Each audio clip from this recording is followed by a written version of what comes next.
Are you in a steady job but have itchy feet?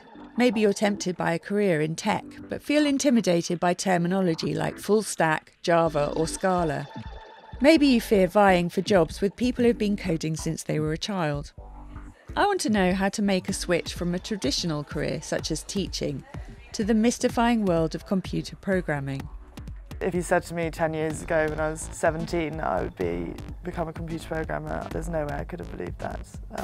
It's still something I thought weirdos did. 27-year-old Martha Chambers now works for British broadcaster ITV as a software engineer on its TV interface. But a year and a half ago she was an English teacher in a challenging state school in North East London, having studied politics and philosophy at Edinburgh University.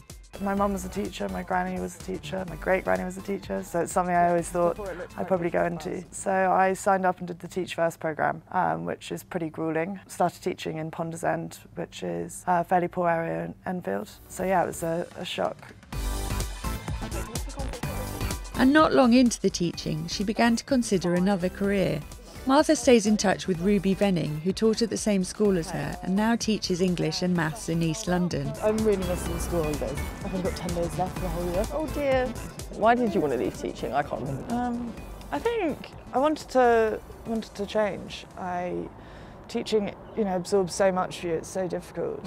But I think coming straight out of university and going straight into teaching is really hard. I think it would be something I'd love to go back to once I've got a bit more to offer. Right. And I just wanted to start learning again. Problem solving myself the whole time rather than trying to get the kids to do the solving. So Martha started to strongly consider software programming or coding. It was a radical switch from her humanities background, but she already knew she had an interest in logic and maths and was good at it. Before I went to university, I was teaching in China and I met a guy on a hike. We were just chatting and we were doing riddles because we were walking for a pretty long way.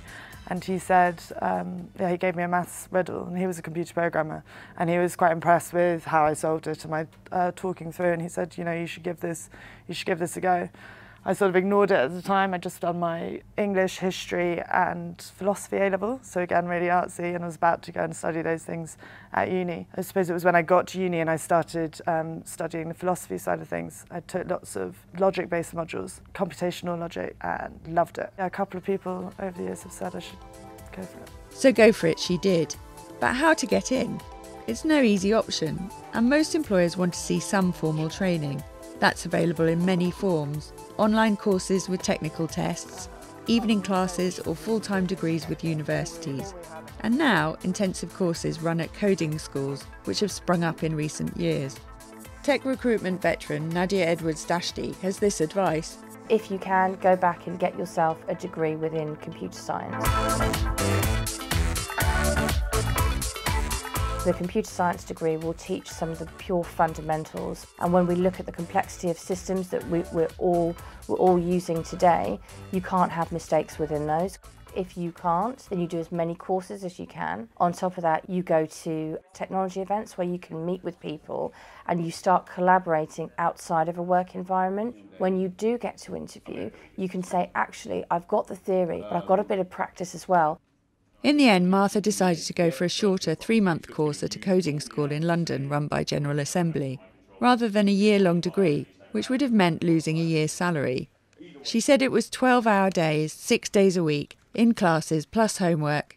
Had you ever been somebody that had been sitting in their bedroom, coding away, kind of trying things out? Had you ever done that before? No, and I think that the great thing about the course is it's a way of getting into it, even if you're not one of those types that has spent hours in their bedroom. Did that put you off at all? No, in the beginning of the course, when you just can't get your head around something, it is so frustrating. You sort of look around the rest of the class and think, oh my God, everyone else gets it. And that is really scary and daunting, and you can get really stressed and over-worried. But then after class or in break times or even halfway through a class, you have a quiet chat with a friend and you realise everyone's going through that struggle. But to really succeed on a course like this, it's crucial to know this really is the job for you. Martha did coding exercises on her own as a way of finding out what was involved. And she knew her enjoyment of logic puzzles showed her interest, even the ever-popular Sudoku. it's quite a lot like programming. You get to that point where you think, oh my God, have I ruined this? Like, am I not going to get to the solution? And you have that moment of battle, and then when it all comes together and you've completed it, it's very, very satisfying. The hard work of 3 months intensive training was only the beginning. Then Martha faced the scary prospect of actually finding a job. How did you find the job search? Job search. Well, it was great for the first 2 weeks because you're like, yes, time to get up, this is fantastic, and a bit of a relief, and then very, very quickly you are plunged into, oh my God, I don't have a job, I'm not going to get a job, but you just start applying and just sort of view it as keeping up and improving your code skills, practicing tests.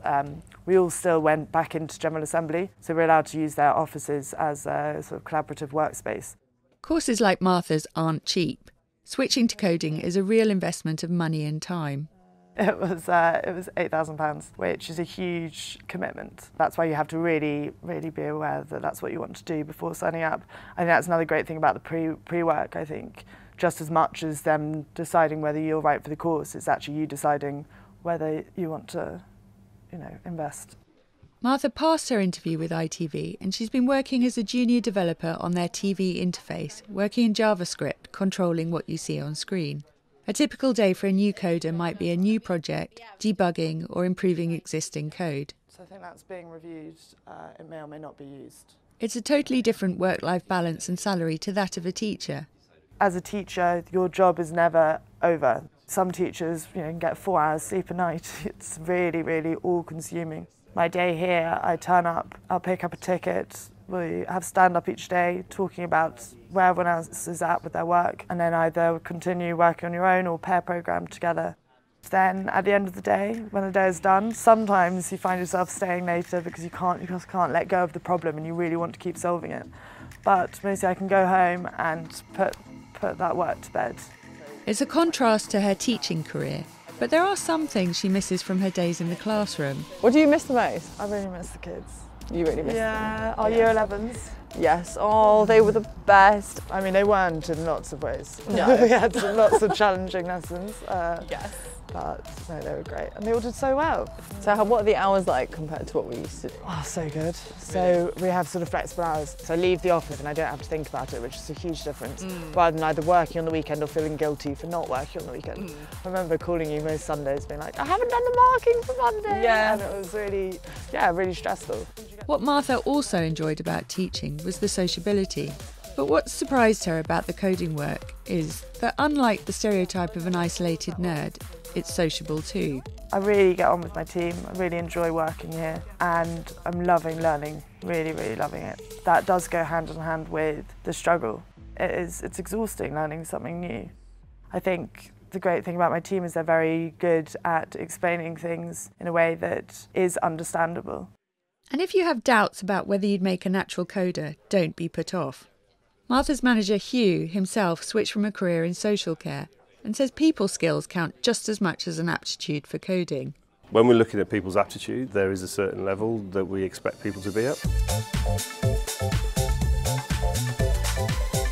That level is probably not as high as people assume because we can see once you reach a certain level of aptitude, people can always learn. The assumption that we prefer computer science graduates doesn't necessarily hold true. We prefer people with more life experience who are clearer about what they want. They might be better at working within a team. They may have a slightly different outlook on problem solving. Commitment and enthusiasm go a long way.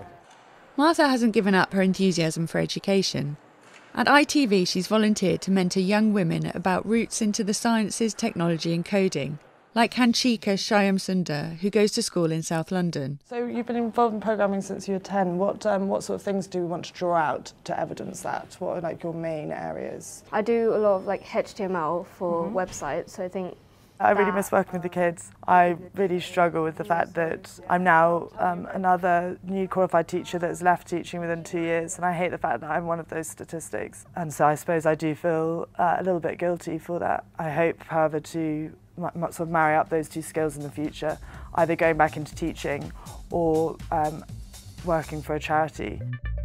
So if you want to take the plunge into the very different world of coding, remember that while it's more accessible than ever, it's not an easy option. And consider the following. Know you want to do it and have the right mindset. You need to enjoy solving problems and to be logical, flexible and creative. Be prepared to make a big investment of time and money. Consider carefully the pros and cons of an intensive coding course against a university degree or postgrad qualification. Accept a change in status and salary, as you will start inevitably as a junior developer. Be prepared for robust criticism. It's part of the process. You need to be collaborative.